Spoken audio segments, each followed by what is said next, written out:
নমস্কার বন্ধুরা, মায়ের কিচেনে সবাইকে স্বাগত জানিয়ে আজকে আমি শুরু করছি চিকেন ও এঁচোড়ের একদম নতুন একটা রেসিপি। চিকেন ও এঁচোড়ের এই রেসিপিটা খুবই অসাধারণ লাগে খেতে। আর আমরা তো এঁচোড়ের নানান ধরনের রেসিপি ট্রাই করে থাকি। আমি বলবো একবার চিকেন ও এঁচোড়ের এই রেসিপিটা ট্রাই করুন, আপনাদেরও খুবই ভালো লাগবে। আমি এই রেসিপিটা কিভাবে বানাবো দেখে নেওয়া যাক আমার আজকের এই রেসিপিটা। এখানে আমি এঁচোড়টা কেটে নিয়েছি, ছোট টুকরো করে কেটে ভালো করে ধুয়ে জল ঝরিয়ে নিয়েছি। আর নিয়েছি দুটো মিডিয়াম সাইজের আলুটাকে আমি 8 ফালি করে কেটে নিয়েছি। এবার আমি চলে যাব রান্নায়। গ্যাসের ওপর একটা কড়াইতে বড় চামচে 2 চামচ সর্ষের তেল গরম করতে বসিয়ে দিয়েছি। তেলটা যেই গরম হয়ে গেছে তারপর আমি এর ওপর থেকে দিয়ে দিলাম 2 পিঞ্চ হলুদ দিয়ে এবার আমি আলুর পিসগুলো তেলে ছেড়ে দিয়ে আলুগুলোকে লাল করে ভেজে নেব।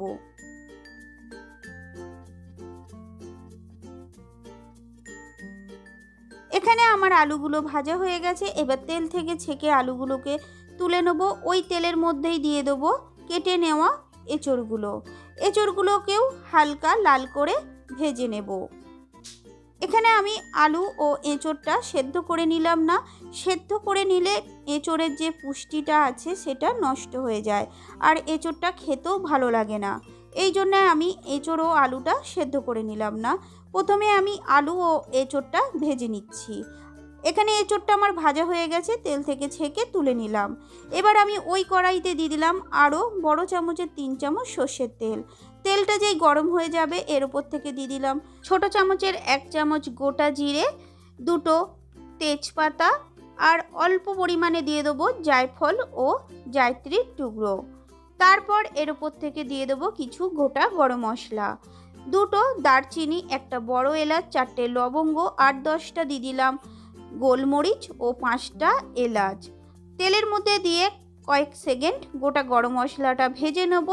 সুন্দর যে গোটা গরম মশলা থেকে গন্ধ ছাড়বে তারপর এর ওপর থেকে দিয়ে দেবো 2টো মিডিয়াম সাইজের পেঁয়াজ কুচি। পেঁয়াজটাকে হালকা লাল করে ভেজে নেব।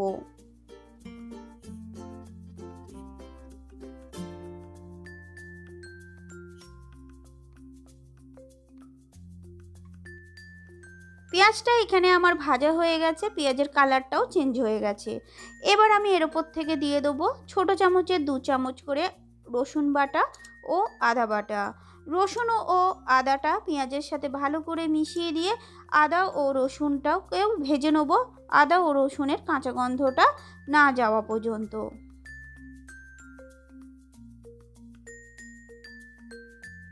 এখানে আমার সব উপকরণ ভালো করে ভাজা হয়ে গেছে। এবার আমি এর ওপর থেকে দিয়ে দিলাম মিডিয়াম সাইজের 2টো টমেটো কুচি। টমেটোটা সব উপকরণের সাথে ভালো করে মিশিয়ে দিয়ে গ্যাসটা মিডিয়াম টু লোতে রেখে তারপর আমি এর উপরে এক এক করে কিছু গুঁড়ো মশলা দিয়ে দেবো।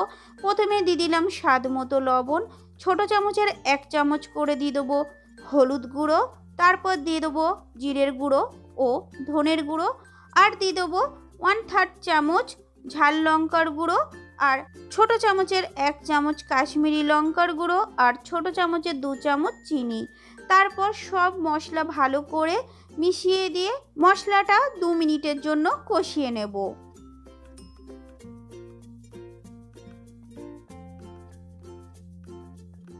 মশলাটা 2 মিনিট কষিয়ে নিয়েছি। এবার আমি এর ওপর থেকে দিয়ে দেবো হাফ বাটি জল দিয়ে ভালো করে মশলাটা মিশিয়ে দিয়ে তারপর 8 থেকে 10 মিনিটের জন্য মশলাটাকে কষিয়ে নেব গ্যাসটা মিডিয়াম আঁচে রেখে। মশলাটা আমার এখানে কষানো হয়ে গেছে, মশলা থেকে তেলও ছেড়ে দিয়েছে। আরও একবার ভালো করে মশলাটা নেড়ে দেবো। তারপর আমি এর ওপর থেকে দিয়ে দেবো 250 গ্রাম চিকেন কিমাটা মশলার সাথে ভালো করে মিশিয়ে দেবো। মিশিয়ে দিয়ে আরও 2 মিনিট চিকেন কিমাটা মশলার সাথে কষিয়ে নেব। চিকেন কিমাটা মশলার সাথে 2 মিনিট কষানো হয়ে গেছে। এবার আমি দিয়ে দিলাম ভেজে নেওয়া আলু ও এঁচোড়টা। তারপর আবারও সব কিছু ভালো করে মিশিয়ে দিয়ে সব কিছু উপকরণ আবারও 2 থেকে 3 মিনিটের জন্য কষিয়ে নেব।